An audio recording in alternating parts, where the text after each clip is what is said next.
Vamos ao segundo vídeo da série que fala como reduzirmos o tempo de tratamento ortodôntico, como minimizar as necessidades de extrações ortodônticas e, consequentemente, como aumentar a efetividade dos nossos consultórios.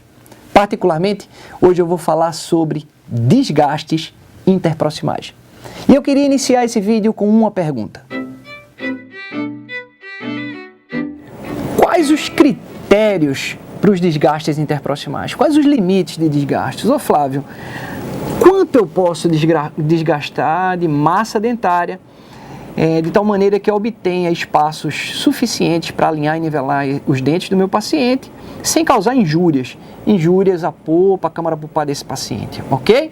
Bom, vamos lá.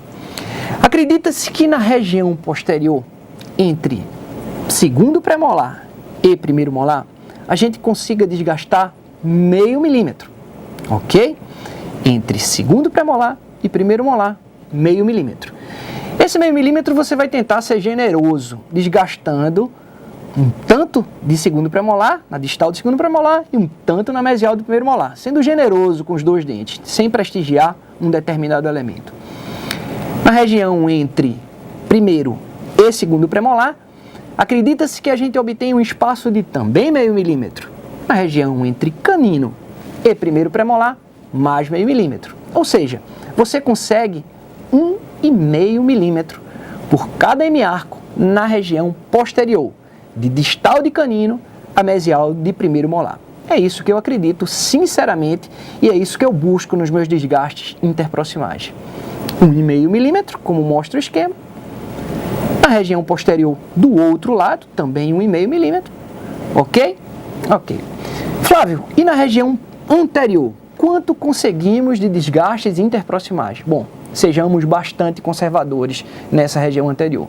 Bem, acredita-se que por volta de 0,2 nas regiões entre canino e incisivo lateral, entre incisivo lateral e incisivo central, entre incisivos centrais, entre incisivo central e lateral do outro lado, entre incisivo lateral e canino do outro lado, 0,2 milímetros. Totalizando um desgaste de mais ou menos 1 milímetro de mesial de canino a mesial de canino. Acredito sinceramente que esta é uma condição de desgaste conservadora.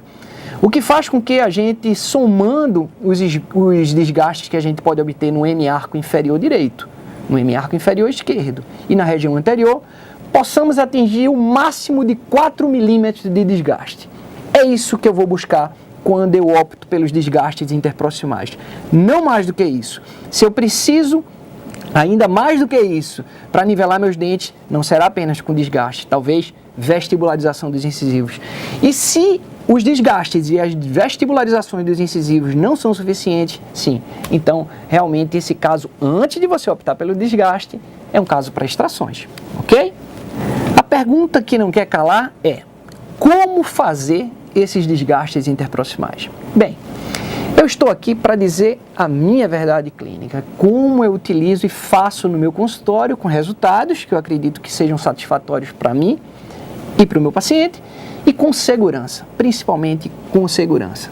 E é isso que eu quero falar para vocês.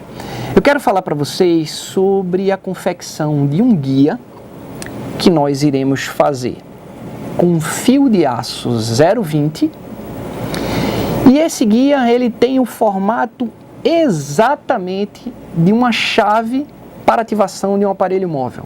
Você sabe muito bem o que é isso. Esse guia ele vai entrar nos espaços interproximais e, claro, ele não vai conseguir passar no sentido cérvico-oclusal porque os pontos de contato não vão deixar. Mas eu volto a lembrar, esse guia deve ser feito com um fio de aço 0,20. Por que um fio de aço 0,20, Flávio? Porque o fio de aço 0,20 ele tem exatamente meio milímetro. Quando você passa esse guia por baixo do ponto de contato e você começa a desgastar com a broca, e a minha broca, a broca que eu recomendo é a 2200 da KG Sorens, você começa a desgastar no sentido ocluso cervical, você vai conseguir um desgaste equidistante, simétrico das faces proximais de cada um dos dentes. De tal maneira que quando você consegue passar esse guia, ele transpassa o ponto de contato, você atingiu meio milímetro.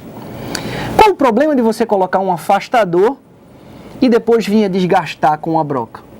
Quando você coloca o afastador e você afasta os dentes, você perde a referência do que é meio milímetro. É impossível você dizer apenas a partir de uma acuidade visual o que é meio milímetro.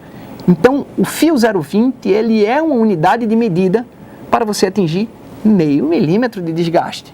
Então, você coloca o fio 0,20 entre canino e primeiro pré, desgasta no sentido ocluso cervical.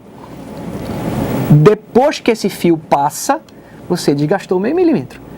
Você depois coloca esse fio entre primeiro e segundo pré, desgasta com a broca 2200 no sentido ocluso cervical, conseguiu mais meio milímetro quando esse fio passa sem ser travado pelo ponto de contato. Por fim, você coloca entre segundo pré e primeiro molar. Você fazendo isso de cada um dos lados na região de canino a primeiro molar, você obteve 1,5 de cada lado, ou seja, os 3 milímetros na região posterior que a gente preconizou lá naquele slide esquemático, ok? Bem, e para a região anterior, Flávio? A velha lixa, a lixa para amálgama.